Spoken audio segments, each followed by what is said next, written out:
ಬರದ ಜಿಲ್ಲೆ ಇದು ಇವತ್ತಿಂದಲ್ಲ, ಬ್ರಿಟಿಷರಿದ್ದಾಗಲಿಂದ ಮುಂಚೆ ಬ್ರಿಟಿಷರಿದ್ದಾಗಲೇ ಬಿಜಾಪುರ ಜಿಲ್ಲೆ ಬರಗಾಲ ಜಿಲ್ಲೆ ಅಂತ ಹೇಳಿ ಘೋಷಣೆ ಮಾಡಿದ್ರು. Bijapur is a drought area is been decided by Britishers 76 years back. Till date in India there were two districts. They were drought districts. One is Rajasthan Jaisalmer, next is Bijapur district. We didn't have a single drop of water to drink. पानी का इतना problem था यहाँ पे. बीजापुर जिला मतलब बरदा जिले. बरदा इन Kannada is a drought.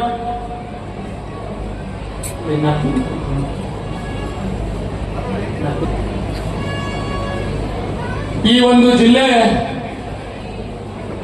ಬರದ ಜಿಲ್ಲೆ. ಯಾಕಂದ್ರೆ ಇಲ್ಲಿ ನಮ್ಮ ಜಿಲ್ಲಾ ಪರಿಸ್ಥಿತಿ ಹೆಂಗಿತ್ತಪ್ಪ ಅಂದ್ರ ಹೆಣ್ಣು ಕೊಡಕ್ ಹೋಲತ್ತಿದ್ರಿ. ಹೆಣ್ಣು ಕೊಡಕ್ ಬೇರೆ ಜಿಲ್ಲಾದವ್ರು, ಮಹಾರಾಷ್ಟ್ರದವರು, ಅಲ್ಲಿಯವರು, ಈ ಕಡೆ ಬೇರೆ ಜಿಲ್ಲಾದವ್ರು ಹೆಣ್ಣು ಕೊಡಕ್ ಹೋಲತ್ತಿದ್ರು. ಯಾಕಪ್ಪ ಅಂದ್ರೆ ನಿಮ್ ಜಿಲ್ಲಾದಾಗ ನಿಮ್ ಊರಾಗ ಏನಪ್ಪ ನೀರಾಗ ಕುಡಿಯಕ್ ನೀರಿಲ್ಲ, ನಮ್ಮ ಮಕ್ಕಳನ್ನ ಕೊಟ್ಟೆಲ್ಲಿ ಹೈರಾಣ ಕೇಳು, ನಾವು ಕಿಲೋಮೀಟರ್ ಗಟ್ಟಲೆ ನೀರ್ ತರಕ್ಕೆ ಎಲ್ಲಿ ಕಳ್ಸೋದು ಕೊಡವರಿ ಸತ್ಯ ಹೋಲತ್ತಿದ್ರು.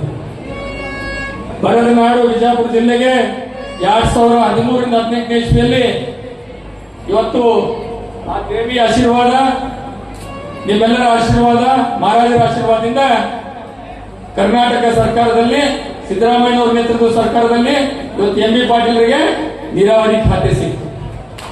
ನೀರಾವರಿ ಮಂತ್ರಿ ಆದ್ರು. ಆದ್ರೆ ನೀರಾವರಿ ಮಂತ್ರಿ ಆಗಿ ಇವತ್ತ 75 ವರ್ಷ ಮೊದಲಿನ ಕನಸು. 75 ವರ್ಷದಿಂದ ನಾವೇನು ಇವತ್ತ ಬರದ ಜಿಲ್ಲೆ ಬರದ ನಾವು ಇವತ್ತ ತತ್ತರಿಸ್ತಿದ್ದೀವಿ. ಅದಕ್ಕೆ ಎಂ ಬಿ ಪಾಟೀಲ್ರು ಇವತ್ತ ಈ ಜಿಲ್ಲೆಗೆ ಸಂಪೂರ್ಣ ನೀರಾವರಿ ಮಾಡಿದ್ರು. ಈ ಭಾಗ ದ್ರಾಕ್ಷಿ ನಾಡು, ದ್ರಾಕ್ಷಿ ಬೀಳಿದು. ಈ ಭಾಗ ನಾವು ನೋಡ್ತೀವಿ ಅಂತ ಬಾಬಾನಗರ, ಬಿಜರ್ಗಿ, ಕನ್ನಂಬಿ, ಸೋಮದರಟ್ಟಿ ಈ ಭಾಗ ಈ ಒಂದು ದ್ರಾಕ್ಷಿ ನಾಡು. ನಮ್ಮ ಸಿದ್ದೇಶ್ವರಪ್ಪ ಅವರು, ಪರಮ ಪೂಜ್ಯ ಸಿದ್ದೇಶ್ವರಪ್ಪ ಅವರು, ನಡೆದಾಡು ದೇವರು, ಅವರೊಂದು ಮಾತನ್ನು ಹೇಳಿದ್ರು. ಅವ್ರು ಇಲ್ಲೇ ಬಿಜರ್ಗಿ ಅವರು. ಅವ್ರು ಏನ್ ಹೇಳಿದ್ರಂದ್ರ, ನಮ್ಮ ನಾಡು, ನಮ್ಮ ಬಿಜಾಪುರ ಜಿಲ್ಲೆ ಜನರಿಗೆ ಯಾರಾದ್ರೂ ಒಂದು ಬಗೆಸಿ ನೀರು ಕೊಟ್ರೆ ನಾವು ಇವತ್ತು ಬಂಗಾರ ಬೆಳಿತೀವಿ ಅನ್ನೋ ಮಾತನ್ನು ಹೇಳಿದ್ರು. ಆ ನಿಟ್ಟಿನಲ್ಲಿ ಇವತ್ತು ಎಂ ಬಿ ಪಾಟೀಲ್ರು ಸತತ 3 ವರ್ಷದಲ್ಲಿ ಇವೆಲ್ಲ ಕೆಲಸ 20 ವರ್ಷನಾಗ ಆಗುವಂತ ಕೆಲಸ 3 ವರ್ಷದಾಗುವಂತ ಇದೆಲ್ಲ ಎತ್ತರವಾದ ಪ್ರದೇಶದಲ್ಲಿ ಯಾವುದೇ ರೀತಿ ನೀರು ಬರುವುದಿಲ್ಲ ಅಂತ ಹೇಳಿ ಹಿಂದೆ ರಿಜೆಕ್ಟ್ ಮಾಡಿದ್ರು. Sir, this is the highest area of Bijapur district.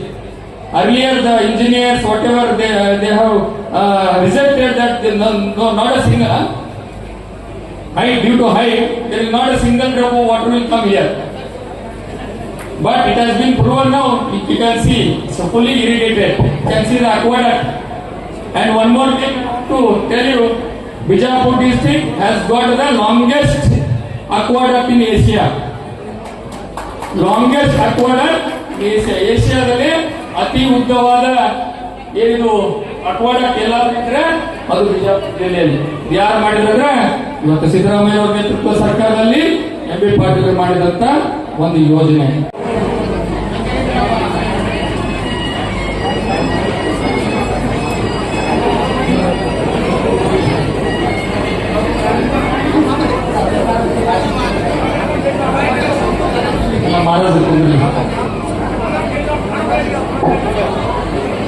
ಪೌರಾದೇಯ ಮಹಾರಾಜರು ಕೂಡ ಈಗ ಆಗಮಿಸಿದ್ದಾರೆ. ಅವರಿಗೆ ಕೂಡ ಸ್ವಾಗತವನ್ನು ಹೇಳುತ್ತಾ, ಇವತ್ತು ಇಲ್ಲಿ ಏನ್ ಬೇಕೆಲ್ಲ ಹೆಲಿಪ್ಯಾಡ್ ಮೊದಲು ಮಾಡಿ ಕೆಲಸವನ್ನು ಮಾಡ್ಕೊಂಡಿದ್ದಾರೆ. ತಾಂಡ ಒಂದಿದು ಒಂದು ಸಣ್ಣ ತಾಣದಲ್ಲಿ ಇವತ್ತು ಹೆಲಿಪ್ಯಾಡ್ಗೆ ಸುಮಾರು 2 ಹೆಲಿಪ್ಯಾಡ್ ಮತ್ತು ಐವಿ 1 ಕೋಟಿ ರೂಪಾಯಿ ವೆಚ್ಚದಲ್ಲಿ ಒಂದು ಸರ್ಕಾರಿ ಐವಿ 75 ಲಕ್ಷ ರೂಪಾಯಿ ಇವತ್ತೇನು ಸಂಘವನ್ನು ಕೊಟ್ಟಿದ್ದಿಲ್ಲ. ಇವತ್ತು ಇದು ಯಾರಾದ್ರೂ ಮಾಡಿದ್ರೆ ಎಂ ಬಿ ಪಾಟೀಲ್ರು. ಅದರ ಜೊತೆಗೆ ಇವತ್ತು KNL 1 ಕೋಟಿ ರೂಪಾಯಿ ಸಮುದಾಯ ಭವನ ಇರ್ಬೋದು. ಆಮೇಲೆ JJM ಅಲ್ಲಿ ಸಂಪೂರ್ಣ ಈ ತಾಂಡ ಕುಡಿಯುವ ನೀರಿನ ಯೋಜನೆ 1 ಕೋಟಿ ರೂಪಾಯಿ. ಮೊನ್ನೆ ತಾನೇ ನಾವು ಸುಮಾರು 3 ಕೋಟಿ ರೂಪಾಯಿ ವೆಚ್ಚದ ಒಂದು ರಸ್ತೆ ಕಾಮಗಾರಿ ಯಾವುದು ನಮ್ಮ ಮಲ್ಕಂದೇವಟ್ಟಿ ಇಂದ ಇಲ್ಲಿವರೆಗೆ 3 ಕೋಟಿ ರೂಪಾಯಿ ವೆಚ್ಚದ ರಸ್ತೆಯನ್ನು ಕಾಮಗಾರಿ ಪೂಜೆ ಮಾಡಿದ್ವಿ. ಮತ್ತು ಅದರ ಜೊತೆಗೆ ಸಾಕಷ್ಟು ಮತ್ತೆ SCPTS ಅಡಿಯಲ್ಲಿ ಎಂ ಬಿ ಪಾಟೀಲ್ ಬಂಜಾರ ಸಮಾಜಕ್ಕೆ ಸುಮಾರು 2,000 ಬೋಧಗಳನ್ನು ಹೊಡೆದಿದ್ದೀವಿ. 2,000 ಇತಿಹಾಸ ಇದೆ ಕರ್ನಾಟಕ ರಾಜ್ಯದಲ್ಲಿ. ಒಂದಲ್ಲ ಎರಡಲ್ಲ 2,000 ಇಡೀ ಕ್ಷೇತ್ರಕ್ಕೆ. ರಾಜ್ಯಪಾಲ ಅಥವಾ ಹಿಂದಿನ 2 ಸಾರಿ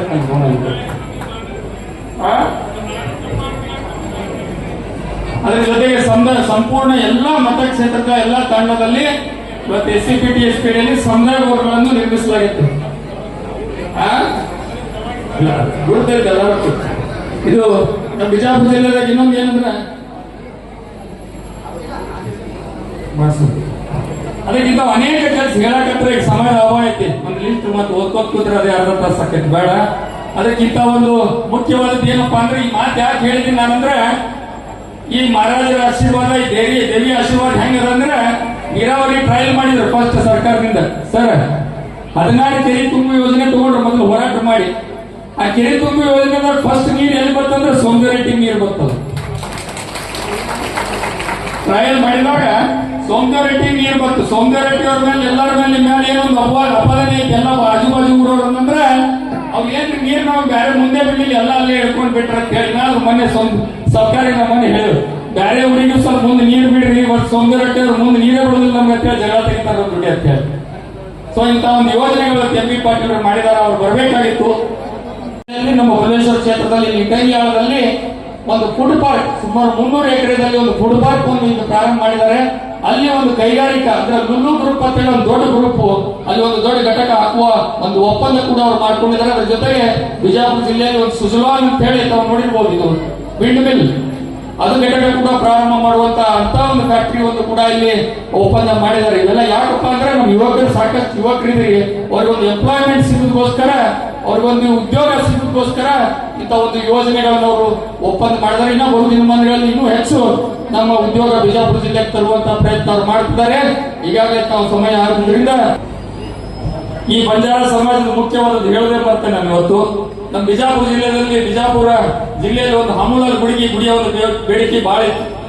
ಇವತ್ತು ಅತಣಿಯಲ್ಲಿ ಇತ್ತು. ಸುಮಾರು ಅಲ್ಲಿ ಒಂದು 2 ಕೋಟಿ ರೂಪಾಯಿ ಅನುದಾನ MB ಪಾಟೀಲ್ ನೀರಾವರಿ ಇಲಾಖೆ ಕೊಟ್ಟಿದ್ದಾಗಿದೆ. ಅದ್ರ ಜೊತೆಗೆ ಬಿಜಾಪುರದಲ್ಲಿ ಆದರ್ಶ ನಗರ ನಮ್ಮ ಬೈಪಾಸ್ ಹತ್ರ ನಮ್ಮ BLA ಸ್ವಂತ ಜಾಗ, ಸುಮಾರು ಒಂದು 5 ಕೋಟಿ ರೂಪಾಯಿ ಜಾಗ, 10 ಕೋಟಿ ರೂಪಾಯಿ ಜಾಗನ ದಾನ ಮಾಡಿ, ಅದ್ರ ಜೊತೆಗೆ ಸುಮಾರು 2 ಕೋಟಿ ರೂಪಾಯಿ ವೆಚ್ಚದಲ್ಲಿ ಇವತ್ತು ಹಮೂಲಾಲ್ ಗುಡಿಯಲ್ಲಿ ನಾವು ಬೈಪಾಸ್ ಇವತ್ತ ಕಟ್ಟಿದ್ದಾಗಿದೆ. ಅದ್ರ ಜೊತೆಗೆ ಬಂಜಾರ ಭವನ್, ಆದರ್ಶ ನಗರದಲ್ಲಿ ಬಂಜಾರ ಭವನ್, ಅದನ್ನು ಕೂಡ ರಾಮರಾವ್ ಮಹಾರಾಜ್ ಹೆಸರನ್ನಿಟ್ಟು ಅವ್ರ ಹೆಸರಿನಲ್ಲಿ ಅಲ್ಲಿ ಜಾಗ, ಸ್ವಂತ ಜಾಗಕ್ಕೆ ಒಂದು 65 ಲಕ್ಷ ರೂಪಾಯಿ 65 ಲಕ್ಷ ರೂಪಾಯಿ ಕೊಟ್ಟು ಅಲ್ಲಿ ಕೈಲಿಂದ ಕೊಟ್ಟು ಮತ್ತು ಆ ಸಮುದಾಯ ಭವನ ರಾಮರಾವ್ ಮಹಾರಾಜ್ ಹೆಸರಲ್ಲಿ ಒಂದು ಸಮುದಾಯ ಭವನ ಇಲ್ಲ ಅಂತ ಹೇಳಿ ಅದಕ್ಕೆ ಕೂಡ ಮಾಡ್ಬೇಕಂತ ಅನೇಕ. ಈ ಮಾತು ಯಾಕೆ ಹೇಳಾಕತ್ತೀನಪ್ಪ ಅಂದ್ರೆ, ಈಗ ನಮ್ಮ ಇವ್ರು ಹೇಳಿದ್ರು ಸರ್ಕಾರದ ಆಶೀರ್ವಾದ ಬೇಕು ನಮ್ಮ ಬಂಜಾರ ಸಮಾಜದ ಮೇಲೆ ಅಂತ ಹೇಳಿ. ಕಾಂಗ್ರೆಸ್ ಸರ್ಕಾರದ ಆಶೀರ್ವಾದ ಬಂಜಾರ ಸಮಾಜದ ಮೇಲೆ ಯಾವತ್ತೂ ಐತೆ ಅಂತ ಹೇಳಿ ನಾನು ಹೇಳಲಿಕ್ಕೆ ಇಚ್ಛೆ ಪಡ್ತೇನೆ. ಇವತ್ತು ಕೂಡ ಬಂಜಾರ ಸಮಾಜದಿಂದ ನಮ್ಮ ನಿಗಮ ಮಂಡಳಿಯಲ್ಲಿ ನಮ್ಮ ಕಾಂತ ನಾಯಕರು, ನಮ್ಮ ಜಿಲ್ಲೆಯವ್ರನ್ನ ಈಗ ನಿಗಮ ಮಂಡಳಿಗೆ ಅವ್ರನ್ನ ಕೌಶಲ್ಯಾಭಿವೃದ್ಧಿ ಅಧ್ಯಕ್ಷರನ್ನಾಗಿ ನಿಗಮದ ಅಧ್ಯಕ್ಷರು ಮಾಡಿದ್ರು. ಅದ್ರ ಜೊತೆಗೆ ಅನೇಕ ನಮ್ಮ ಪ್ರಕಾಶ್ ರಾಠೋಡ್ ಅವ್ರನ್ನ MLC ಮಾಡೋದ್ರ ಮೂಲಕ ಈ ಸಮಾಜದ ಯಾವತ್ತೂ ನಾವು ಕೈ ಬಿಟ್ಟಿಲ್ಲ, ನಮ್ಮ ಪಕ್ಷ ಯಾವತ್ತೂ ಕೈ ಹಿಡಿತದ ಅಂತ ಹೇಳುತ್ತಾ ಈ ಕಾರ್ಯಕ್ರಮಕ್ಕೆ ಕಳಿಸಿ ಮಾತಾಡಲಿಕ್ಕೆ ಅವಕಾಶ ಮಾಡಿಕೊಟ್ಟಂತ ಎಲ್ಲ ಇಲ್ಲಿದ್ದಂತ ವೇದಿಕೆ ಮೇಲೆ ಉಪಸ್ಥಿತರಿದ್ದಂತ ಎಲ್ಲ ಗುರುಗಳಿಗೆ ತಾವೆಲ್ಲರಿಗೆ ವಂದಿಸುತ್ತಾ ನಾನು ಮಾತು ಮುಗಿಸ್ತೇನೆ. ಜೈ ಹಿಂದ್, ಜೈ ಕರ್ನಾಟಕ. ಧನ್ಯವಾದ ಸನ್ಮಾನ ಶ್ರೀ ಸುನೀಲ್ ಪಾಟೀಲ್ ಅವರಿಗೆ. ಇದೀಗ